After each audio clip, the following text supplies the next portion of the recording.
So ito yung nasusuklay na dolomite nung equipment. Andyan po siya oh. Ito yung masarap lakaran, lalo pag nakapaa. Tingnan nyo oh, talagang bumabaon kasi yung paa mo dito. Yan, sarap maglakad dito pag bagong suklay. Ayan oh, tingnan nyo po. Ayan, markang marka yung paa, sapatos mo dito.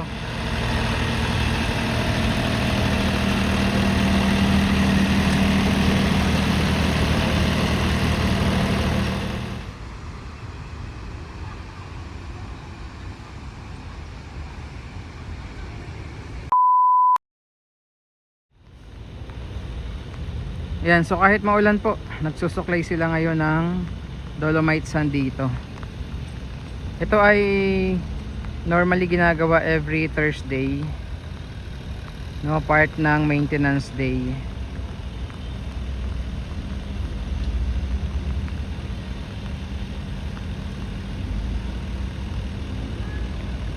So pag napasyal kayo dito bukas, ang ganda nung beach area kasi bagong suklay.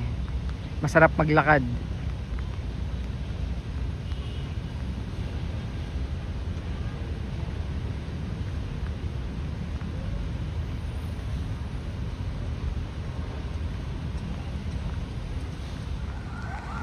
May mga namamasyal dito sa loob kahit maulan. Ayan, meron pang foreigner dito.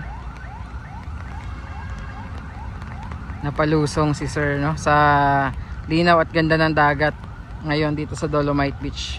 Tsaka mapapalusong ka talaga kasi tingnan nyo naman po oh. Lapit ko yung ating camera. Ganda eh, walang kabaso-basura. Tapos ayan, ganyan po kalinaw yung dagat ngayon. Maulan pa po ito at makulimlim yung panahon, pero kung maaraw yan, sobrang ganda ng dagat. Mas malinaw pa dito. Tingnan nyo po kahit maulan oh. Magpapaulan na lang sila, makapasya lang dito sa loob.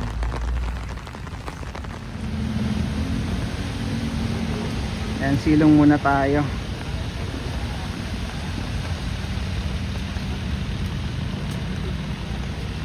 Yan, bumuhos na naman yung malakas na ulan.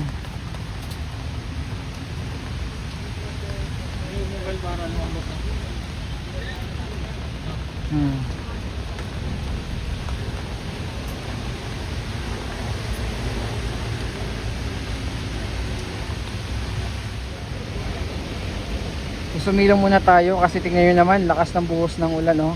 Pero tuloy-tuloy pa rin yung pagpapatag nila. Tingnan nyo, ang ganda nung pinasadahan ng heavy equipment oh, yung panuklay. Sarap maglakad dyan after masuklay ng buhangin oh. Lumulubog talaga yung paa ninyo.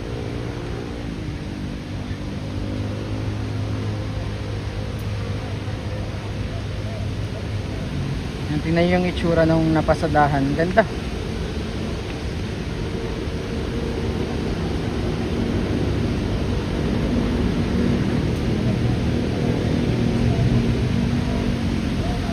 Ano?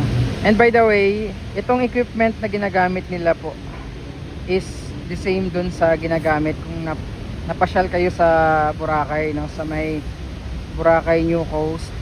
Same equipment yung panglinis tsaka pang ganda, pampaganda doon sa kanilang beach area doon sa Boracay New Coast. Ganyan din po yung ginagamit nila doon. So aside sa pang suklay, meron din kasi yung pang sala ng mga basura, which is yun yung pinapalit dyan po sa pang suklay, no? Nasasala yung mga basura, tapos naiipon sa loob. Yun naman yung beach cleaner. Ito kasi ay pang suklay.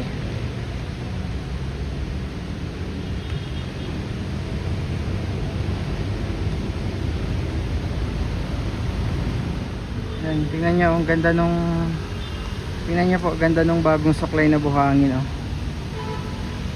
Yan yung nadaanan ng equipment, heavy equipment.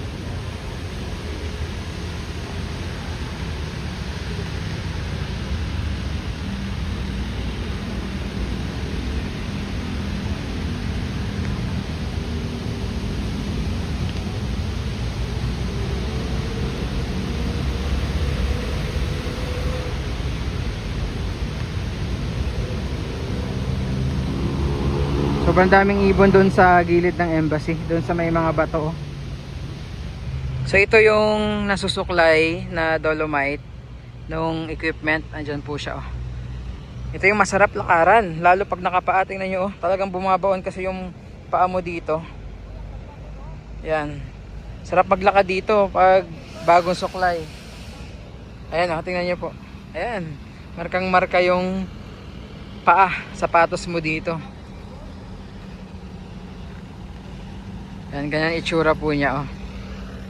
Kaya bukas, pasyal kayo maaga dito, maglakad kayo ng nakapaa.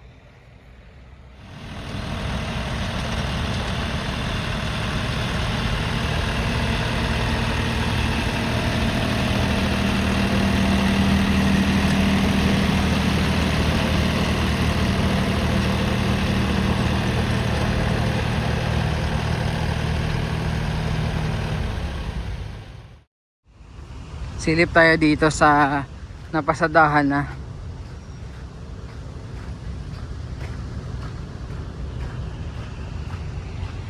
Ganda talaga. Simula kahapon sobrang ganda ng Dolomite Beach.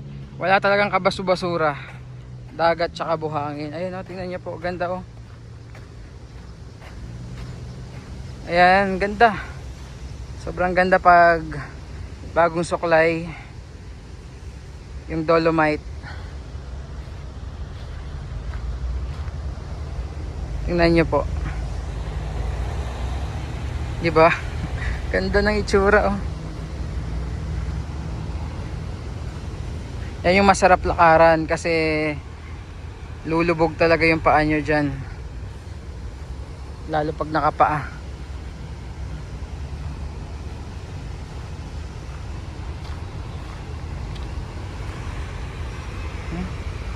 Sarap kahit nga nakasapatos tayo, lumulubog.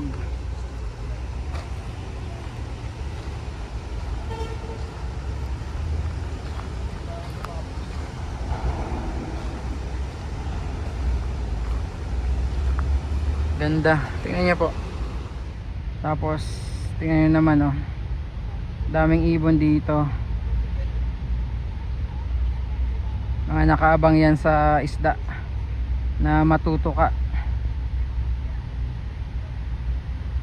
Ganda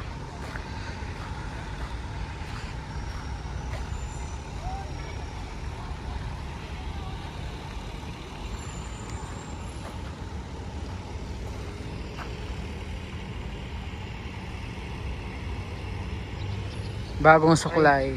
So dito ako ngayon sa may gilid lang ng rock garden. Pakita ko naman yung view dito nitong bagong suklay na dolomite sand. Ayan ganda, di ba? Yan yung ating view.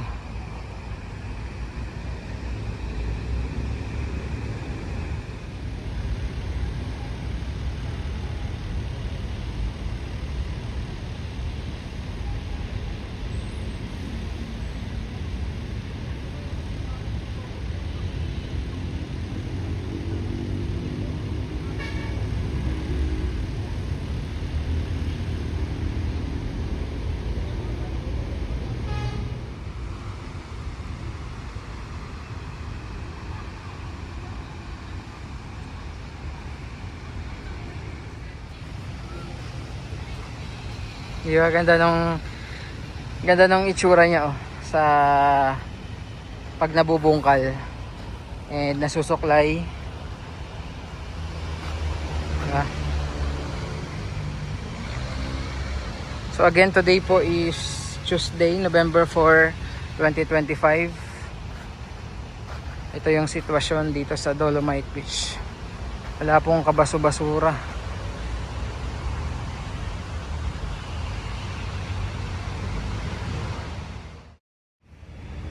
Ayan bagong suklay itong Dolomite Beach natin. Tingnan nyo naman, ganda. Sarap maglakad lumulubog talaga yung paa ninyo dito sa Dolomite sand. So bagong suklay ngayon yung kahabaan po ng ating Dolomite Beach. Pakita ko, papunta doon sa may phase 1. Ayan po, ganda. Ganda tingnan and Kaya nga sabi ko, ang sarap maglakad. So tingnan nyo naman yung marka nung sapatos na dinaanan natin kanina. Oh, ayan. Ganda ng buhangin. Tapos ang ganda rin ng ating dagat. Tingnan nyo naman. Kalmadong kalmado. Walang kaalon-alon and walang kabasu-basura.